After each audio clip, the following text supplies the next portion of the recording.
ನಮಸ್ಕಾರ. ವಿದ್ಯುತ್ ವಾಣಿ ಯೂಟ್ಯೂಬ್ ಚಾನಲ್ಗೆ ಸ್ವಾಗತ.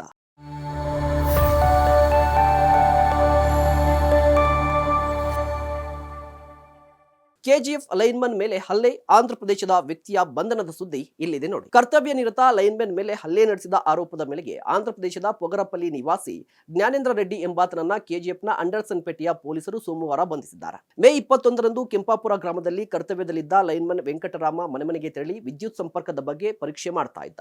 ಈ ಸಂದರ್ಭದಲ್ಲಿ ದಾರಿಯಲ್ಲಿ ಅಡ್ಡವಾಗಿದ್ದ ಬೈಕನ್ನ ತೆಗೆಯಲು ಹೇಳಿದ್ದಾರೆ. ಆಗ ಬೈಕ್ ಸವಾರ ಜ್ಞಾನೇಂದ್ರ ರೆಡ್ಡಿ ನಿರಾಕರಿಸಿದ್ದು, ಮಾತಿನ ಚಕಮಕಿ ನಡೆದಿದ್ದು, ಲೈನ್ಮನ್ ಮೇಲೆ ಹಲ್ಲೆ ನಡೆಸಲಾಗಿತ್ತು.